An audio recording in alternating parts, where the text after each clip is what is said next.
महाप्रभु बाहर को आज भक्त भगवान मिलन यहाँ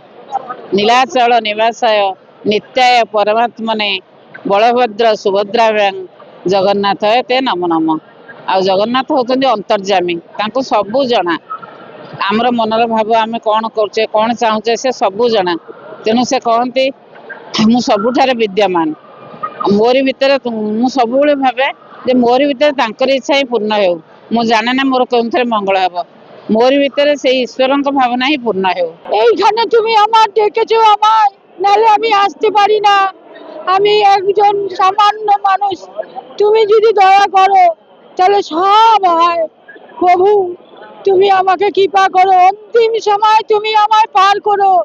অন্তিম সময় তুমি আমায় দেখা দিও প্রভু আজ আমি এইখানে এসে আমার জীবন ধন্য হয়েছে এটা আমাদের জন্ম জন্মান্তরের ধাম আর যে জগন্নাথ দীঘা যে ধাম ওটা ধাম নয় ওখানে প্রভু আছে ঠিক প্রভু একটা কৃত্রিম প্রভুর একজনকে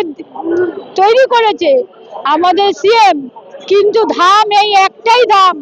সর্বশক্তিমান ধাম চার ধামের মধ্যে এটাই আমাদের প্রধান এটা আমাদের ধাম বদ্রীনাথ ধাম রামেশ্বরম ধাম দ্বারকা ধাম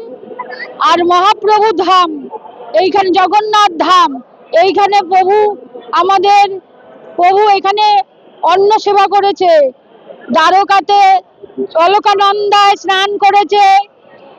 দ্বারকাতে পোশাক পরেছে আর মহাপ্রভু এখানে এসে প্রসাদ খেয়েছে জয় জগন্নাথ এটা তো কহি হবনি কেতে খুশি মানে সেইটি ঠিয়া করছে আমি তাকে দেখুছু সেইটাই মানে শব্দরে হি মানে এক্সপ্রেস করি হবনি মানে সে খুশিটা হি মানে লাগে কি দুনিয়া সবুঠ বড় খুশি বোধে এটা মহাপ্রভু তো সবু দেইছন্তি আগুক বি সেমতি সমস্তকু ভলে রখন্তু সুরক্ষিত রখন্তু নিরোগ রখন্তু নিরাপদ রখন্তু अनुभूति बहुत अच्छी बहुत अनुभूति मो पुअर बहुत देह खराब होता 2016 से 2.5 वर्ष मो हस्बैंड से टूर रे थिले भुवनेश्वर नथिले एंड से ताको फिट्स मारदेला से ताको हाई फीवर है तो मुझे राति 4 खाली पदर ही दौड़ी मु अपोलो दौड़ी एंड डॉक्टर कहले कि से ठीक अच्छी आपण ठीक रहतु ना आपन के आईसीयू भर्ती करिया पड़िबो से कहले से पूरा ठीक अच्छे just as it is normal ताठू बड़ अनुभूति कौन से ताको आज भी ठीक रखछन आज बहुत खुशी आज एमिति भाव रे वर्षा पाग को एमिति नाचे त महाप्रभु से एते पाखरे हम आज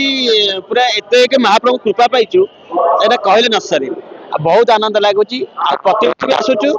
ए वर्षटा और नियारा बहुत अलग प्रकार थिला बहुत भल लागथिला भगवान उनकर कृपा बदे ए वर्ष बदे अधिक उजड़ी जाइतिला मो प्रभु को पाखे पर लागी हे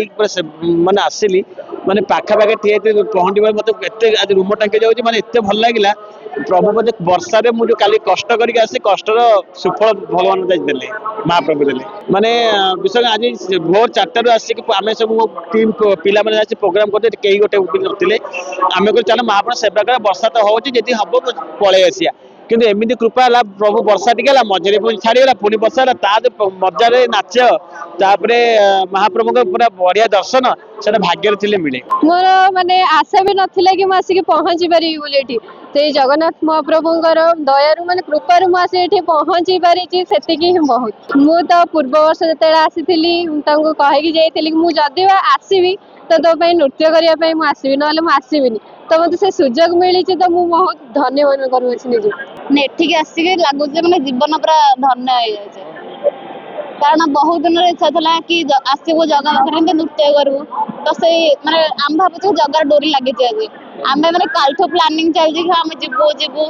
सका मैंने 3टा रात भी उठी सारे जीवु बोले एठिक आसिक माने जगह को दर्शन कले सब इच्छा पूरण होगा कम मागू से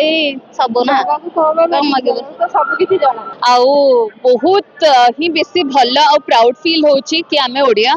आम संस्कृति एते रिच आमर कल्चर आमर हेरिटेज आउ श्री जगन्नाथ तो आमर ए कल्चर सबुठ शीर्ष रे अछंती आउ ई रथ यात्रा गोटे छोट अंश हवा बहुत बहुत गर्वित मन करुच्ची समस्त परिवार सहित बहुत वर्षा होची ठाकुर भी ओदा होचंती आमे भी ओदा होचु ठाकुर तो लोकंक पई अछंती तो लोकं को आसिक दर्शन दउचंती तो सेटा हमर भाग्य जो माने नॉर्मली जाय के दर्शन करि भी पारंतनी एटा तांका पई गोटे गोल्डन अपॉर्चुनिटी कि ठाकुर तांको पाखको आसुचंती दर्शन दबाको आ एटा ही आम जगन्नाथंकर महानता महाप्रभु दर्शन करी आखिर लुह बाहर पड़ुଛି गदगद हो जाଉଛି महाप्रभुଙ୍କର ଅଶେଷ ମହିମା ମୋ ପ୍ରତି ମୋ ପରି ତୁଚ୍ଛ ଭକ୍ତକୁ ଏତେ କରିଛନ୍ତି ବାବଦକୁ ବହୁତ ଧନ୍ୟବାଦ ଆପଣଙ୍କ ଆଖିରେ ଲୁହ ଭଗବାନଙ୍କୁ ଦେଖୁ ଦେଖୁ ଲୁହ ବୋହି ପଡୁଛି ଭାଇ କଣ କରିବା ସମ୍ଭାଳି ପାରୁନି ନିଜକୁ ଏତେ ସୁନ୍ଦର ମୂର୍ତ୍ତିକୁ ଏମିତି ଦେଖିଲା ଆଜିର ଦିନରେ ଆପଣଙ୍କ ଆଖି ଆଉ ମହାପ୍ରଭୁଙ୍କ ଆଖି ମିଶିଲା ପୁରା ବିଜଗଲା ମୁଁ ଦେଖିକି ତ କାନ୍ଦି ପକଉଛି କଣ କରିବି ଦେଖି ପୁରା ଧନ୍ୟ ଏମିତି ଠାକୁର ଜଗତରେ ନାହାନ୍ତି ବହୁତ କଷ୍ଟରେ ଆସିଛୁ କି ଦର୍ଶନ ସ୍ୱପ୍ନରେ ବି ଚିନ୍ତା କରିନଥିଲେ ଏମିତି ଦର୍ଶନ ପାଇଲୁ।